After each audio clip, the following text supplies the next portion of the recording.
आपका बहुत बहुत स्वागत है आचार्य जी हमारे इस कार्यक्रम में। जैसा कि हम सभी जानते हैं कि भगवान शिव जब देवी सती के प्राणहीन देह को लेकर अपने मोह के साथ भ्रमण कर रहे थे, इस सृष्टि के भ्रमण में लगे हुए थे, तब उनके मोह को तोड़ने के लिए भगवान विष्णु ने सोचा कि किस तरीके से हम भगवान शिव के मोह का त्याग करें और किस तरीके से हम देवी सती के प्राणहीन देह का लोक कल्याण के लिए इस्तेमाल करें। तब भगवान विष्णु ने अपने सुदर्शन चक्र के माध्यम से देवी सती के प्राणहीन देह को 51 भागों में खंडित किया और उसके बाद ही उन भागों का जिन जिन जगहों पे वो भाग गिरे वहां पे 51 देवी के शक्तिपीठ बने। तो आज इस कार्यक्रम में हम आचार्य जी से उन्हीं 51 शक्तिपीठ के ऊपर चर्चा करने वाले हैं। तो आचार्य जी, मैं सबसे पहले ये जानना चाहूंगी वैष्णो देवी के बारे में, क्योंकि वैष्णो देवी की काफी मान्यताएं हैं। साथ ही हमने देखा है कि वैष्णो देवी की गुफा में 3 देवियों की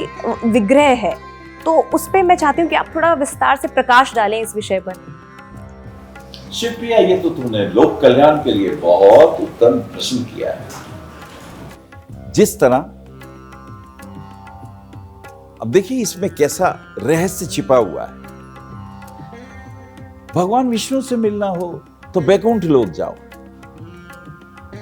ऋषियों से मिलना हो तो सप्तऋषियों के लोक जाओ, लेकिन अगर शिव जी से मिलना हो तो पृथ्वी लोक पर है उनका आसन, ये कैलाश पर्वत, यहीं तो रहते हैं भगवान शिव और अपने पूरे परिवार के साथ इस पृथ्वी की रक्षा भी करते हैं।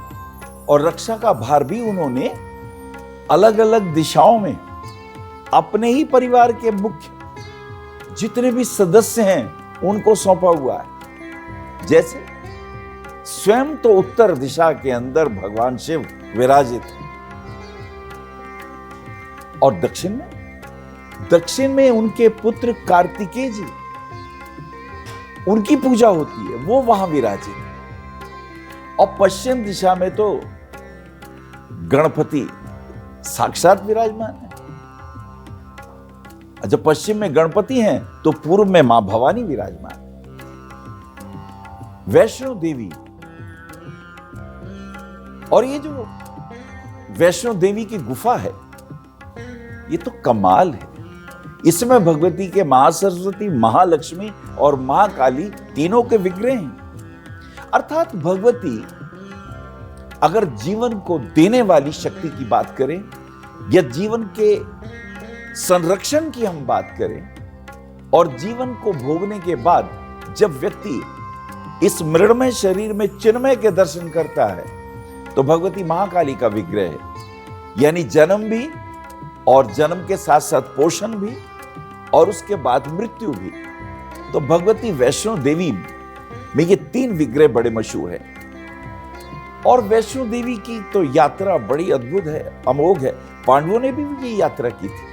त्रिकूट पर्वत पर भगवती का ये दिव्य आसन विराजमान है और यहां पर भगवती भी, उनके भी अलग अलग रूप हैं।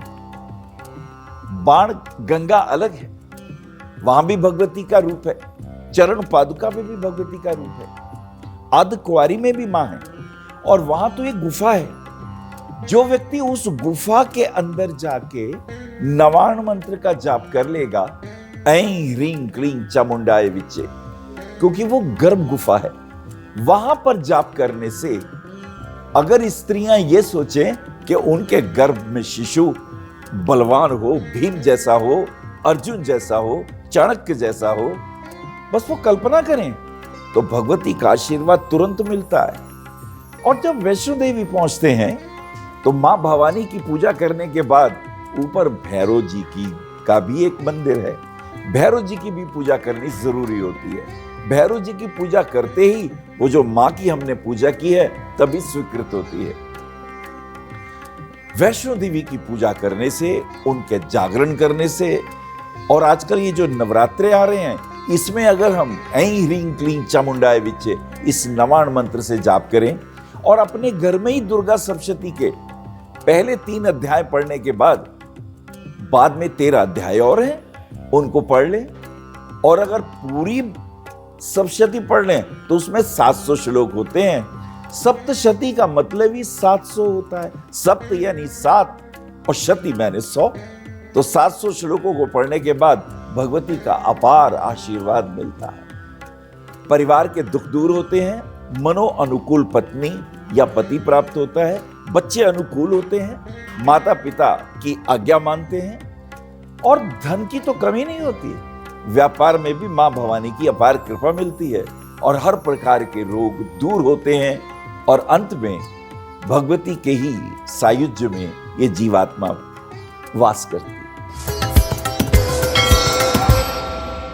श्रेष्ठ भारत पर खबरों से जुड़े रहने के लिए चैनल को सब्सक्राइब करें, बेल आइकन दबाएं और देखते रहें श्रेष्ठ भारत।